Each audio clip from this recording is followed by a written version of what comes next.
Hello, welcome to Madrona's Pulse Teachings. I am Iris, and I'm going to chat with you about eclipse season today.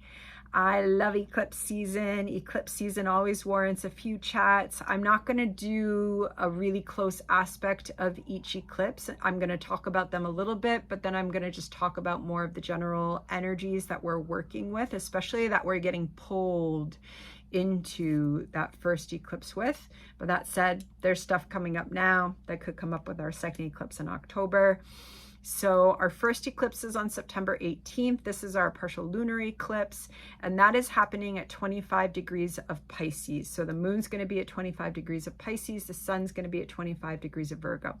Then our next eclipse happens when we have a new moon, and we're going to have the sun and the moon together at 10 degrees of Libra, and that is going to be our solar eclipse. Now, eclipse season is a thing. It is usually described by astrologers as wild card energy, that meaning that things can happen, things can change. This can happen either, an eclipse is karmic, and this is why they can be a little wild. And they're wonderful periods of the year when we get to open, when we get to timeline shift, when we get to have incredible releases of karmic knots and guk that we've been carrying with us that we don't need to carry further. And this is why they're very powerful times. It's also why they can bring stuff up, okay? But that said, stuff coming up is not bad. Stuff coming up means it's coming up, and we can witness it, and we can release it, and we can send it on its way. And if you already have stuff coming up or it comes up, it's wonderful to honor that, to look at it, to do a ritual with it, to even thank it and release it, because it's releasing so that our past can shift. And this is what eclipse season is about. And sometimes it happens in a very deep internal, in the psyche, in our inner world. And sometimes it comes up through external. We get an email or a phone call and something's changed. And maybe it's wonderful, or maybe it's not so wonderful. But eclipse energy can come up in both places. It can come up from that external. It can also just manifest in with our world. And of course, one always impacts the other. And so, there's a lot out there on the web about like the doom of eclipse season. I don't buy into that at all. I love eclipse season, but I also am someone that loves opportunities for growth and change and sitting with what's coming up. And our first eclipse, it's pretty incredible. Okay, so I'll talk a little bit about them, and then I'll make videos on them separately. But first, I want to talk about the nodes and the axis that the nodes are in, because even though our first eclipse is in Pisces, it's an eclipse because of its proximity to the nodes, and it's our north node in Aries, and then our south node in Libra. And we have been working with the nodes, right? I mean, they're at 6 degrees now. They started out at the end of the sign at 29 degrees. So we have been doing our work. And this is the axis of relationship. It's the axis of Aries, my primal fires and needs, my instincts, my intuition, my ultimately, and it takes a while to get us here, and it's a non-linear path. There's moments when we have it and moments when we don't, but ultimately Aries wants mind, heart, and gut synced up so that we can feel the impulse and we can move with it. And Libra is air energy, and Libra, Aries doesn't think about it. Aries goes for it. Libra thinks about it. And Libra is all about how we relate in a one-on-one sphere. So what the nodes have really been helping us to do is to ultimately get reconnected with some of those Aries impulses so that we can show up more authentically in our own lives, for ourselves, and also in relationship, because a relationship is stronger when we are showing up as our authentic self. And this is what Libra usually has to learn to let go of. It needs to learn to let go of hiding and repressing some of that authentic self out of fear of upsetting of upsetting another person or upsetting a status quo, something that's usually unspoken. And this is where Libra has like superpowers, because it can sense what that status quo is, and this is an incredible survival mechanism, and yet it can also be exhausting, because ultimately then we're a performer in our own life. And Aries does not want to perform in its own life. Aries wants to just be its authentic self, okay? And that's what it wants to show up in the Libra axis. And Libra wants beauty, it wants harmony, and we can have that, okay? We can have that, and there might already be some stuff that's coming up there, because we start September with this, you know, incredible divine feminine energy of Venus, Black Moon, Lilith, the South Node, and Juno all together around the South Node. So there could definitely be things coming up now in the one-on-one sphere, in that Aries Libra axis for you, that you're going to be working with for the next 6 weeks or so. Okay, and you might be in a process of releasing and reclaiming. It's important also to acknowledge that sometimes, you know, that Aries fire, it can just get repressed. And there's really, really good reasons why our Aries fires get repressed. And they usually have a lot to do with the intersections of our own family histories, intergenerational family histories, and the way our own histories and identities intersect very real social realities, such as classism, such as racism, such as homophobia, such as ableism. We could go on and on. And this axis is important there because Aries says no. Aries says, no, this fire will not be repressed. Even if I was taught this, even if I was taught this in school or at the intersections of those complicated ways that so many identities get and continue to be marginalized, Aries says no. Aries says, I know this to be me from my authentic self and how I relate with others. And so we are in a moment with eclipses, with the nodes in this axis, of reclaiming. And Libra says, I can let go of those ways of kind of pretending or performing in order to achieve a status quo. And I can bust through it. And I can do that in a graceful, beautiful way, because no one is graceful and beautiful like Libra, okay? So that is the energy of this axis, and that is some of the karmic stuff that is coming up. And then our first eclipse, the moon is going to be in Pisces. It's going to be at 25 degrees of Pisces opposite that sun, and the moon is in Pisces conjunct Neptune, okay?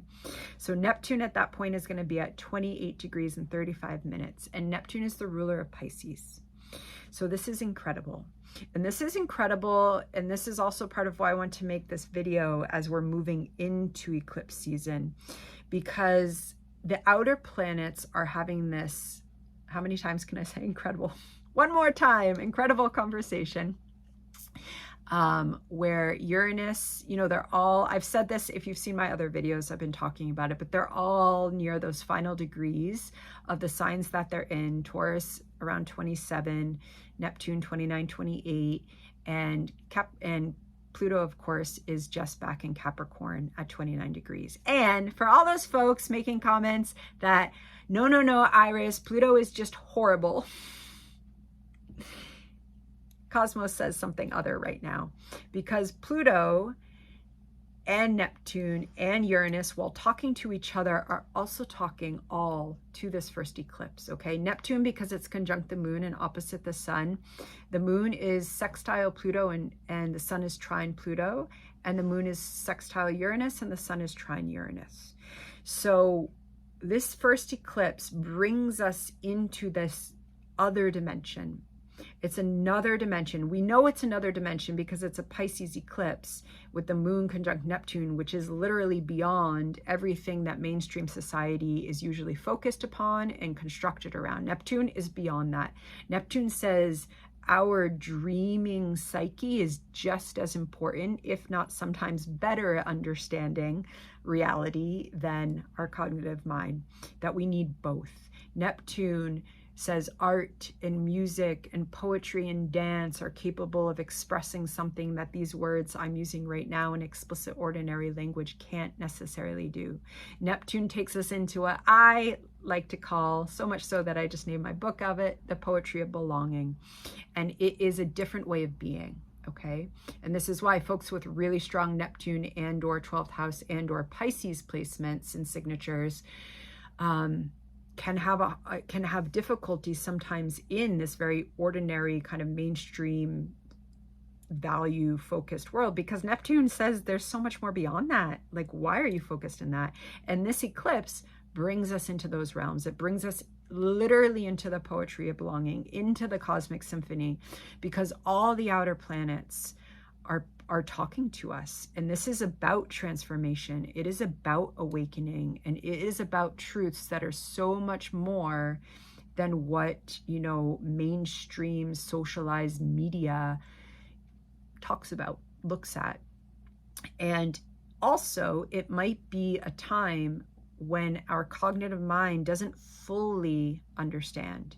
And with this energy, to be honest, it's not really supposed to, because all these outer planets are talking about something so much bigger than even this life, than either, you know, the very real dramas that come up in our life, that there's something bigger.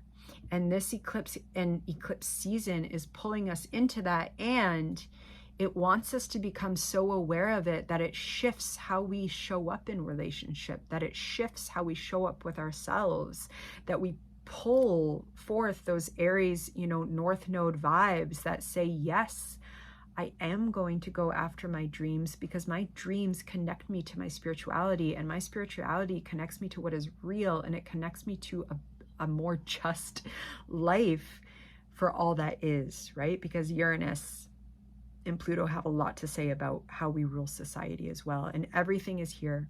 And also, I said I wasn't going to talk about all the aspects, but also knowing that for that first eclipse in September, Mercury is opposite Saturn, and Saturn's there in Pisces as well, right? And Mercury's in Virgo, who likes to understand and likes to know, and it's opposite Saturn, who's retrograde during this mighty eclipse. So just allowing, like, lean into the arts, lean into poetry, lean into walks in nature, in the woods, lean into animal companions, and companions, human companions that you can kind of enter into those other realms with, because that's the energy that's here, and just allowing ourselves to go through it. And that will carry us forth, and then we'll be pulled into the next eclipse, which is happening in Libra, okay? And that may be an eclipse and we have more understanding of what's going on. Now, it's also incredible that that eclipse, so that's a new moon, so it's the sun and the moon together, and they're with Black Moon Lilith and Mercury. I work with True Black Moon Lilith in my practice in evolutionary astrology, and they're with Mercury. So there we could be getting some insights. There, it's also an incredible time to set intentions, but set those intentions with the second eclipse. Let those intentions come out of eclipse season. It's wonderful to set some now, but be open to them changing, because remember that eclipse season is about change, and it's about karmic release, and it's about destiny, and it's about big changes. And again, those big changes, you know, it always depends on our chart.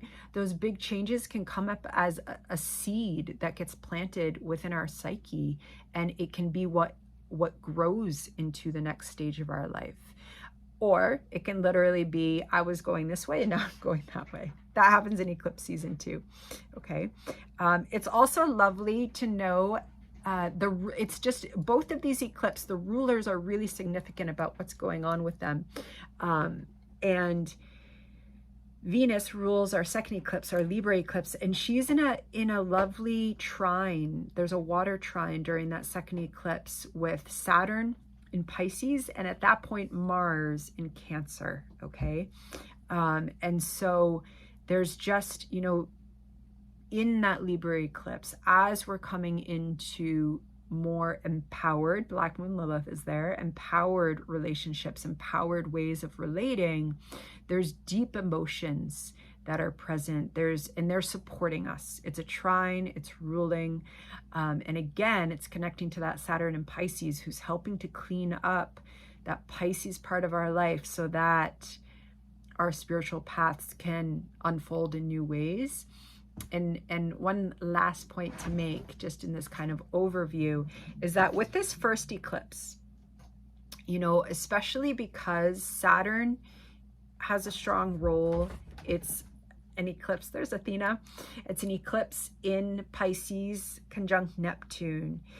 We could also be feeling into some of the literal reality shifts that are coming, because 2025 and 2026 are really big, especially because of what Saturn and Neptune, they will be entering Aries. They will be beginning new cycles around the zodiac. We get to experience a new cycle of Neptune entering into Aries, which is ultimately an opportunity with these two for whole new structures, for whole new structures of relating, our whole new structures of spirituality being present in our own lives and the way that that creates the communities and the societies that we build. And that is going to go a whole bunch of places, but the opportunity is there for us to experience an entirely new reality. And we could be feeling into that as we approach this first eclipse, as we approach sorry, there is a bit of a cat situation going on as I am trying to chat with you, and I apologize. It's Nikita and Athena. There's something outside that they're very interested in, but we could be dipping into feeling for ourselves and also witnessing in the collective some of those reality changes. And so again, really listening in deep, having those practices that support you. Of course, taking care of the nervous system during eclipse season. It's just a go-to. It's been a go-to for the past month. It continues. It's eclipse season. It is wildcard energy. This is Neptunian Pisces. We are being asked to let go of our control on the day-to-day and to open up to bigger realms and just experiencing, really coming into dreams. If you have a dream journal or you make dream art, do that for the whole eclipse season, and especially as we get pulled into it, okay? And I will be back. I will have more focused videos on each of them separately. I also, just for folks that are still here, I need to say thank you. I need to say thank you so much because Madrona's Pulse Teachings has blasted through the 10,000 subscriber barrier of YouTube, and I don't really know how this has happened, and I am very grateful. I'm grateful for you if you've been with me since I started my channel, or if you've just joined us, welcome. Welcome to the party. My life is so full with you folks, and so I am just grateful, and I'm just saying that to you. And I really wanted to make this eclipse video here because I'm getting ready to go into my urban rhythms. If you are new on the channel, I spend some of my time in a rural setting in British Columbia at the moment, and then in Toronto, and I am ready to shift into Toronto. So you will see me in a bit of a different setting, and I look forward to talking with you about the eclipse there. Remember those practices of rest. Mars is going into Cancer, which is active rest, reclaiming care, self-care. It's such valid lessons, and Mars has taken us on a journey with that, and it includes this next eclipse season. So remembering the active care, radical rest, if and when you need it. And I will see you when I see you. Thanks so much. Be well.